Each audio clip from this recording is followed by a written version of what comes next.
really extract the full performance out of these vehicles that you really can't do out in the public without being fined huge amounts of money and having your license taken away.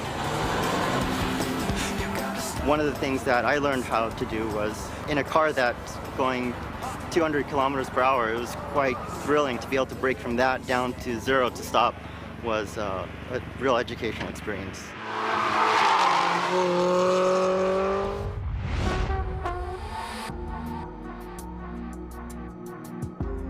This is a real-world replica of one of Prologue's driving tests.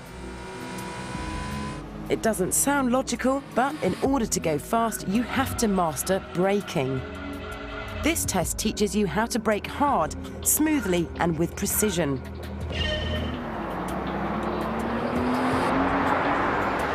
The inexperienced track driver tends to brake too softly and too late. Just imagine that while your car is knocking down the cones, you're trying to turn into a corner. You need to plan your braking by taking reference points from the side of the track. These could be signs, bridges, or grandstands. Many tracks have distance boards prior to each corner, which makes your planning even simpler. Without a plan, you're certain to get out of shape. Precision is required.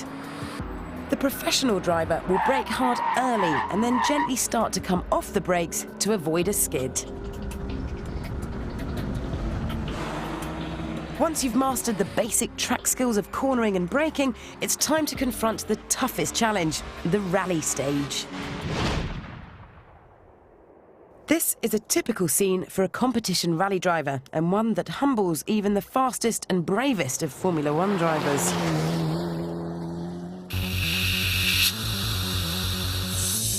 Weighing in at just over 1,000 kilos, this is a Group N Mitsubishi Evo 7.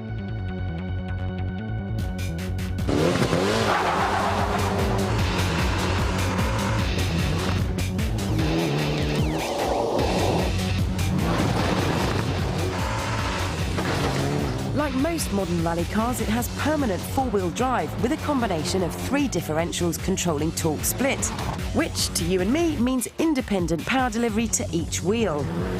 Powered by a 2-litre turbocharged engine, it develops up to 300 bhp, is geared to 140 miles an hour, and should propel you to 60 around a Welsh valley such as this in just 5 seconds.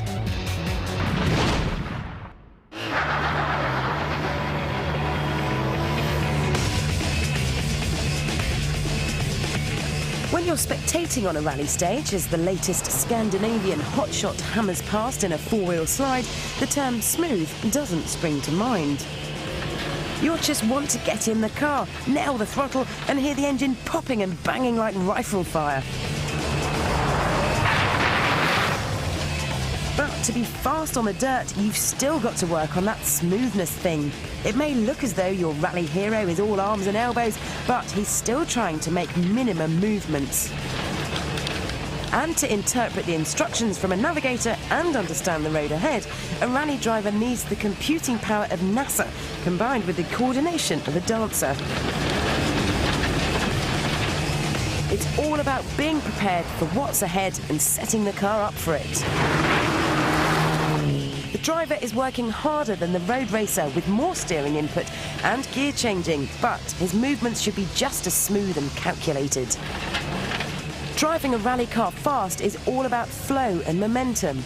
The top rally driver has an incredible level of car control. He feels what the car's doing underneath him, looks ahead at the surface, and predicts every bump and depression's likely effect on the car. It's a lesson in concentration. If you're struggling to control the car, you're not working with it. Things happen fast and you need to be ahead of the game for whatever's round the next corner or over the next crest. A mistake on a racetrack costs just fractions to your lap time. Even a big trip across the grass or a gravel trap might not be the end of your race. In rallying, though, there's less margin for error. It's like you're on a tightrope. Just a few yards off the line and you've hit tree stumps, boulders, or worse, careered off a cliff. And it's goodbye stage win. Hello, mountain rescue.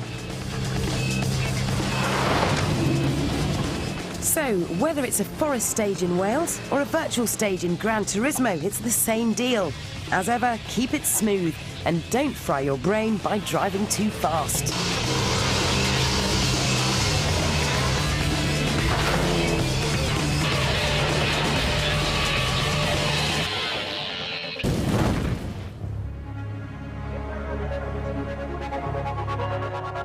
I bought my race car because of GT, and when I test drove the car in real life and I played it in Gran Turismo, it was identical.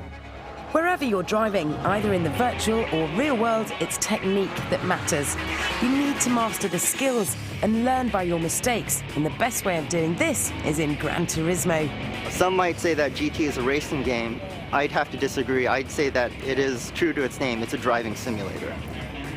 By the time you've passed all the tests in Prologue, everything you've done will make perfect sense. You'll be a better, more confident and smoother driver. You'll have mastered the skills of driving fast and understood what it takes to win races. Playing Gran Turismo makes you want a car. I've seen so many people like that. It's natural for us to be captivated by cars, not just when we play Gran Turismo, but when we create it too. Whatever your interest in cars and driving, Gran Turismo gives you more. More experience, more entertainment, and more skill for the real world.